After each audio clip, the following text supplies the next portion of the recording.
पालिका में कमल नहीं खिला और इस बार भगवा लहराएंगे। झूठ बोलते हैं, भगवा के नाम पर राजनीति कर रहे हैं बेमतलब में कि बीजेपी में काफी घमासान है। झूठी बातों को लेकर के जनता के सामने आ रहे हैं। ऐसे लोग वोट कटवाएं, मैं कोई वोट कटवा नहीं। हमारे शहर के हाल इतने बदहाल क्यों है, इसे को स्वीकारना होगा। धर्म के नाम पर सिर्फ राजनीति हो रही है, काम नहीं हो रहा। नमस्कार, आप देख रहे हैं सुरागीला न्यूज चैनल। रामनगर में आज हम मौजूद हैं। आपको पता है कि उत्तराखंड निकाय चुनाव का बिगुल बज चुका है और वो घड़ी नजदीक आ गई है कि 23 जनवरी को सभी प्रत्याशियों के भाग्य का फैसला होने वाला है। 25 को उत्तराखंड निकाय चुनाव की मतगणना होगी और उससे पहले आज हम मौजूद हैं रामनगर में, क्योंकि अगर देखा जाए तो चुनावी सियासी माहौल पूरी तरह चरम पर है। अब जो है लगातार बगावत भी हुई है।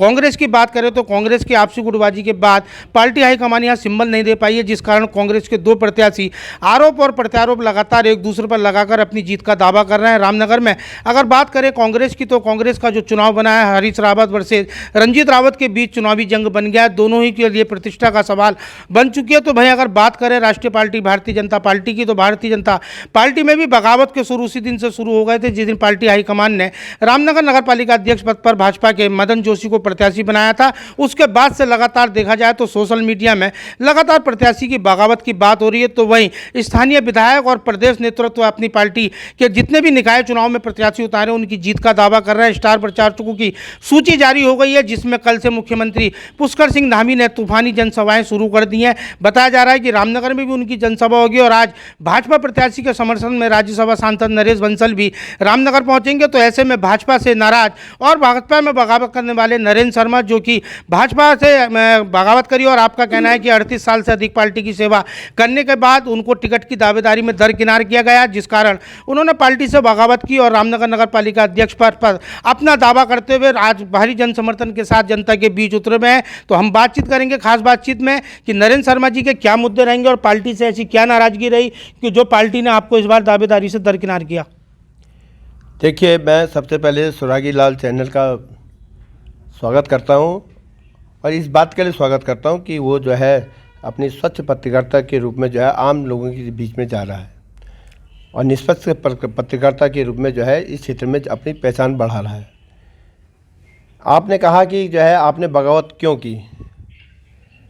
देखो, मैंने अपने 15 साल की उम्र से जो है भारतीय जनता पार्टी के पोस्टर बॉय के रूप में अपनी जीवन यात्रा शुरू करी और इस यात्रा में मैं राष्ट्रीय स्वयंसेवक संघ का कार्यकर्ता भी रहा और ये यात्रा निरंतर आज मेरी जो है 56 साल की उम्र हो चल रही है। आज तक मेरी निरंतर ये यात्रा चली है। मेरे साथ जो खेला ये खेला क्यों खेला?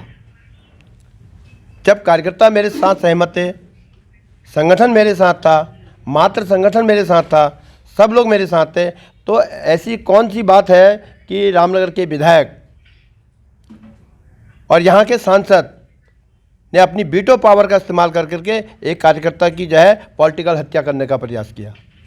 देखिए, मेरा जो पार्टी में काम करने का जो तरीका रहा है, समाज में जो काम करने का तरीका रहा है वो बेदाग तरीका रहा है। एक भी व्यक्ति मेरे पे किसी भी प्रकार का कोई आरोप नहीं लगा सकता है।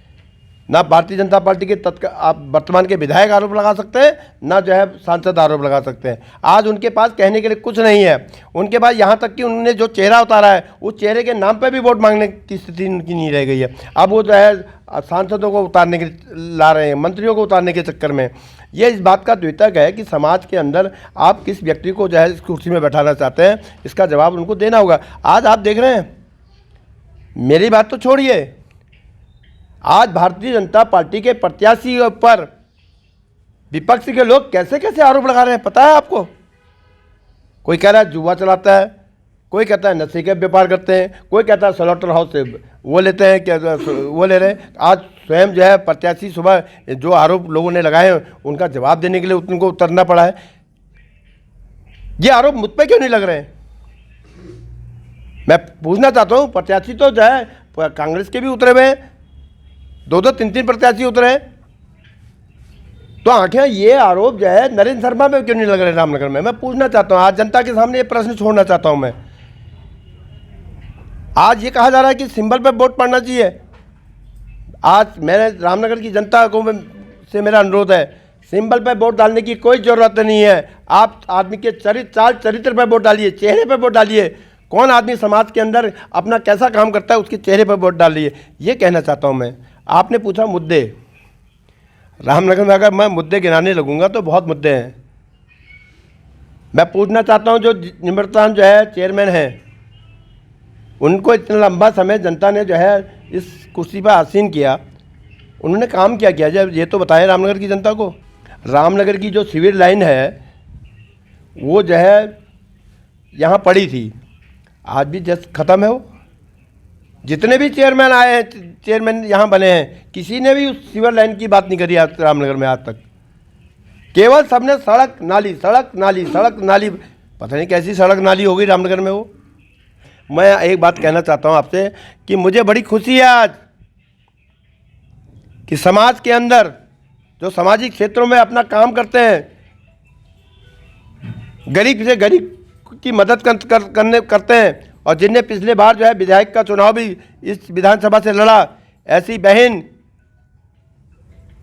जिनका परिवार भी मेरी तरह समर्पित था भारतीय जनता पार्टी में, और उसकी भी ऐसी हत्या की करी जैसी हत्या आज मेरी की जा रही है। ऐसी बहन आज श्वेता मासीवाल मेरे समर्थन में आई है। मैं श्वेता मासीवाल बहन का अपना हार्दिक स्वागत करता हूं कि साथ खड़ी है आज बहन, और सच्चाई के साथ खड़ी होते हुए उसने देखा मेरे कैरेक्टर को सबको देखा है, उस नाते हुआ आज मेरे को समर्थन देने आई है। मैं अपनी बहन का बहुत बहुत स्वागत करता हूं आज अपने साथ।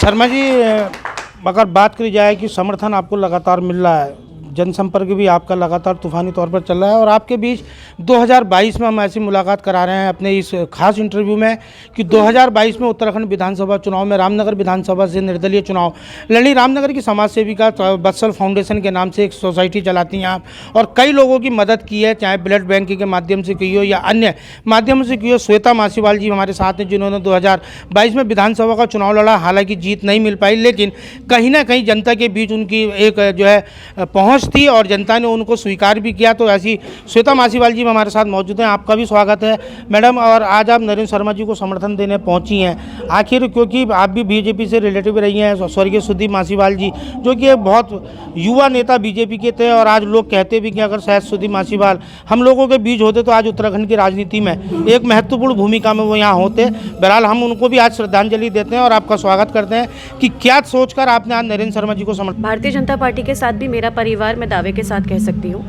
इसीलिए था क्योंकि वो सच का साथ दे रहे थे। जब हमें लगा कि असत्य के राह पर हैं, भारतीय जनता पार्टी के विधायक स्वयं पकड़े गए थे, आप सबको पता है, मैं आज भी उस केस को लड़ रही हूँ। तो शराब बांटने वालों का साथ दे, वो तो राष्ट्रवाद नहीं होता। राष्ट्रवाद होता है गली से शुरू, अपने घर से, अपने शहर से शुरू।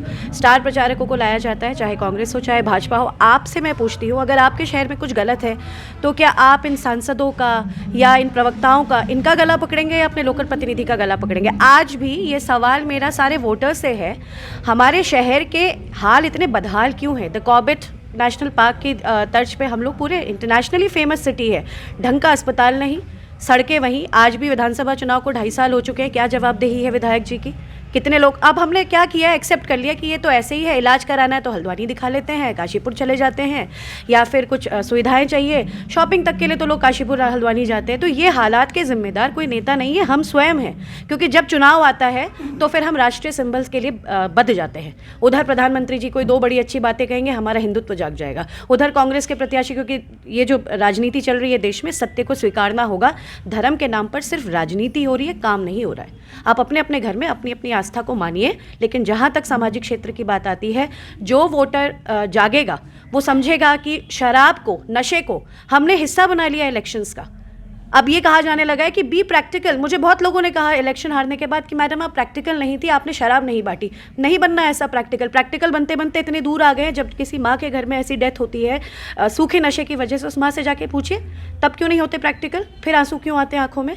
या जब हमारे शहर में किसी नवजात शिशु की इसलिए मृत्यु हो जाती है क्योंकि हमारे वहाँ NICU जैसी फैसिलिटी भी नहीं है, तो मैं तो बस यही कहूँगी कि अब तो जागिए, चलिए, जब तक हम कब तक सोए रहेंगे, कब तक राष्ट्रीय सिंबल्स के लिए हम इमोशनल हो के दिल्ली की हुंकार पर वोट देते रहेंगे? कोई भी पार्टी हो, मैं सिर्फ भाजपा का लिए नहीं बोल रही हूँ, पार्टी हमसे होती है, हम पार्टी से नहीं होते। ये अब मुझे खुशी है, इस बात को ज़्यादा लोग समझने लगे हैं। हमें जागना होगा, हमारा शहर, हमारी जिम्मेदारी है। और इस बार तो हम भी नगर पालिका क्षेत्र में हैं, तो एज अ वोटर स्वरूप मुझे लगता है कि जिसके पास, जिस प्रत्याशी के पास विजन हो, मैं सभी से दरख्वास्त करती हूँ, कृपया सिंबल से हटकर व्यक्ति को देखिए, व्यक्ति के समाज को लेकर समर्पण को देखिए, उनके इरादों को देखिए, वो क्या करना चाह रहे हैं समाज के लिए, इसको देखिए। नहीं तो फिर वही बात है, ढाक के तीन बात, क्योंकि अभी आएंगे स्टार प्रचारक, आएंगे, बड़ी बड़ी बातें होंगी, बड़े बड़े मंच सजेंगे, हमें इमोशनल किया जाएगा। चुनाव के अगले दिन हमको हमारी हैसियत बता दी जाती है। फ़ोन कितनी बार हम मिलाते हैं कि हमारा बच्चा बीमार है, उस वक्त क्यों नहीं याद आते राजनेता, उस वक्त समाज सेवी क्यों याद आते? तो समाज सेवियों को, जिनकी एक छवि है समाज सेवी के रूप पर, उनको आगे करिए, तभी तो समाज बदलेगा। रामनगर की अगर विकास की बात करें तो 2.5 साल में आज विधायक के कार्यकाल को हो गए हैं। स्वास्थ्य सुविधाएं बस से बदतर हो चुकी हैं। रामनगर के सरकारी अस्पताल की हालत सबके सामने है कि पीपीपी मोड पर लगातार चल रहा है। हटने की बात हुई लेकिन 3 महीने फिर बढ़ा दिया गया। तो निश्चित तौर पर आपका कहना है कि समाज सेवियों को पीड़ा में याद किया जाता है, लेकिन जनता को भी सोचना होगा कि समाज सेवी को आगे बढ़ाएं, तभी ऐसे राष्ट्रवादी नेताओं को दूर किया जाएगा। और निश्चित तौर पर जब समाज सेवी आगे आएगा तो जनता की समस्याओं का भी समाधान होगा। शर्मा जी, फिर आपके पास आते हैं।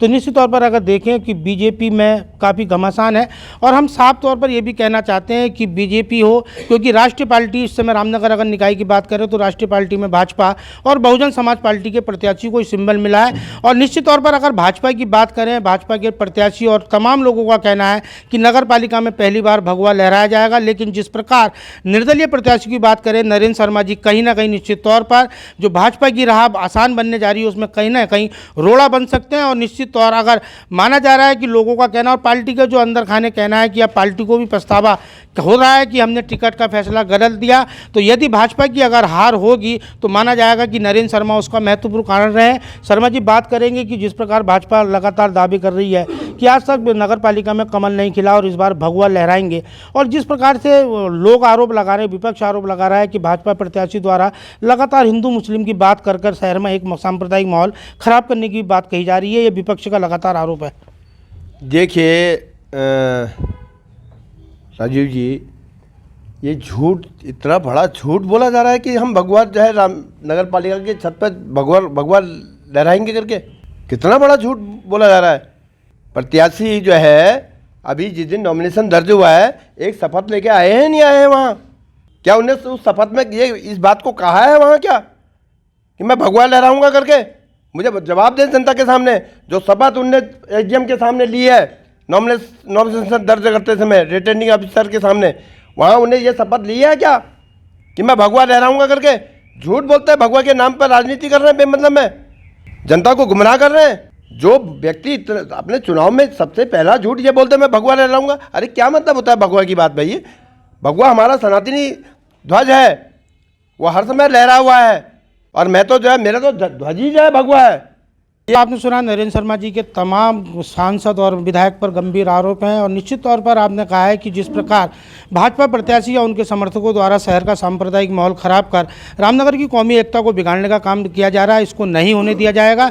और जहां नगर पालिका में भगवा की बात, लहराने की बात कर रहे हैं, तो आपका कहना है कि जनता का आशीर्वाद मिला तो भगवा नहीं, नगर पालिका में तिरंगा फहराया जाएगा, हमारा राष्ट्रीय ध्वज है। और कई प्रकार का आरोप लगाते हुए कहा है कि पार्टी सिंबल पर, राष्ट्रीय सिंबल पर मतदान ना करें, जनता और जो है पार्टी के जो है उसके प्रत्याशी के चरित्र को भी देखें और निष्पक्ष रूप से मतदान करें, खुलकर मतदान करें। अब देखना ही होगा कि 23 जनवरी को जो है रामनगर की जनता किसके पक्ष में मतदान करेगी, और 25 जनवरी को सभी प्रत्याशियों के भाग्य का फैसला खुलेगा। उस दिन तय होगा कि रामनगर का सरताज नगर पालिका का कौन होगा। ये भविष्य के गर्भ में कैद रहिए, बने रहिए सुरागी लाल के साथ। रामनगर से राजीव अग्रवाल के साथ कैमरामैन बंटी अरोड़ा, सुरागी लाल न्यूज़ चैनल।